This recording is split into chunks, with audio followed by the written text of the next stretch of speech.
Here in Victoria, we are the most privatised state in the nation. We are a place where the neoliberal dream of transferring the public good over to big business lives on. The myth that the private sector does it better is a mainstay of whichever party is in power, and the role of government in looking after people continues to diminish. Under Jeff Kennett, Victoria passionately embraced privatisation. Our government sold off $30 billion worth of assets in the 1990s, including our entire energy system, ports, the State Bank, prisons, Tabcorp. 45,000 jobs were estimated to have been lost, 300 public schools closed, and funding to hospitals decimated. And future governments didn't stop there. With the privatisation of our road system through expensive toll roads, the disaster that is privatised vocational education and training, trains, trams and buses being run for private profit, community services, public housing, all up for sale. The report from the People's Inquiry into Privatisation lists 118 privatisations in Victoria, and Victorians are the worse off for it. Victoria's whole-scale privatisation of the energy system is a case study on the harm of privatisation. We sold the lot: generation, distribution, transmission and retail. And what did we get? Prices going through the roof, and a government that has to go and beg and plead with the corporations that control our energy when something goes wrong. People in the Latrobe Valley are still feeling the effects of the massive job losses and disruption that accompanied the sell-off of the State Energy Commission. Privatisation hurts people. The Premier has acknowledged that selling off the energy system was a mistake. Yet instead of looking to address this situation, what does the government do? It pays people to visit a website, entrenching the market ideology which created this mess in the first place. The privatisation of the vet system in Victoria by a former Labor government is another textbook example of the harm caused by the myth of market efficiency. Labor opened up TAFE to private sector competition by funneling public funds to private providers. It has been an unmitigated disaster for Victoria. Thousands of young people have been left high and dry by unscrupulous operators. Public funds rotted and TAFE left to wither, while a generation of young people struggle to access quality skills education.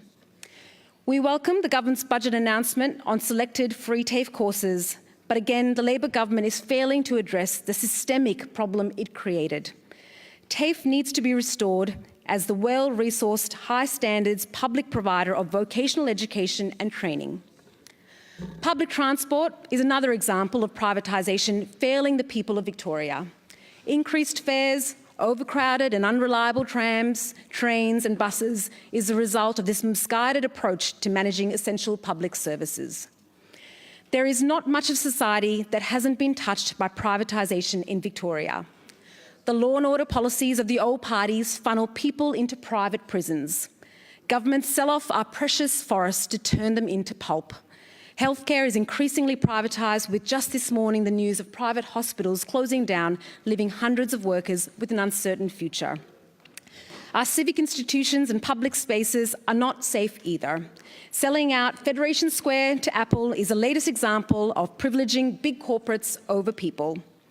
Instead of thinking about how our public square can be the most accessible and inclusive space for all Melburnians, the Victorian government has washed its hands of responsibility and says that the Federation Square management can run the space in the way it wants to. This means that private profits have once again been put before public interest. Thousands of Victorians have been outraged by the Labor government's decision to allow Apple to take over Fed Square. And it is clear that this has been done to allow retailers to make more and more private profit. But who loses out? The rest of us do. With diminishing space for people to come together, to enjoy the outdoors, organise and protest, to meet and build networks, we all suffer when our public place is taken away and when governments absolve themselves from the very responsibility they have been elected to take. A consequence of privatisations becoming the norm is the increasing secrecy surrounding government dealings with private companies. Commercial in confidence has become the go-to excuse to hide from public scrutiny the transfer of public money and public functions to big corporations with a requirement to look after their profits over and above any social responsibility.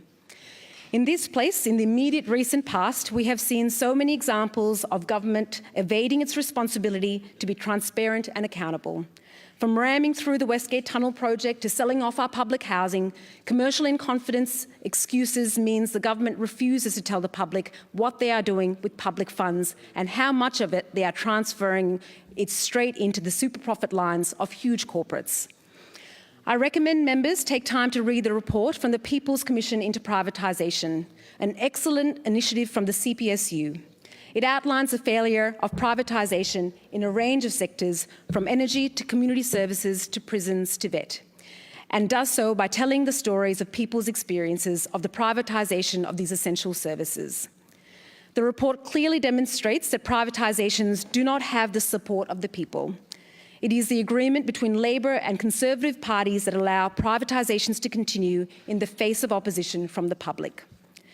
The report notes 3 justifications used for privatisations: fiscal motives such as paying down debt, the notion that the private sector is more efficient, and the idea that people are just consumers best served by economic competition. The politicians that bought these myths and continue to promote them have failed us. But it doesn't have to be this way. All around the world, political parties of the centre-left are starting to wake up to the failure of privatisation, of public-private partnerships, of outsourcing and contracting out public functions. And it is not just those who can look around and see the failure, not just those of us who can look around and see the failure in high costs for power and water, overcrowded and unreliable public transport, TAFE in crisis, less and less public space. Even those bodies that supported and facilitated privatisation are now taking a second look.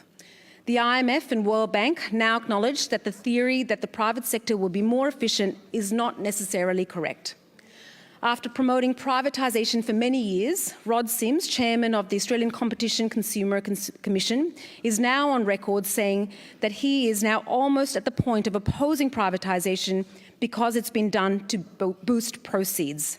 It's been done to boost asset sale, and I think it's severely damaging to our economy, he says. The role of government is now being re-evaluated after decades of market-driven policy that has so clearly failed our society.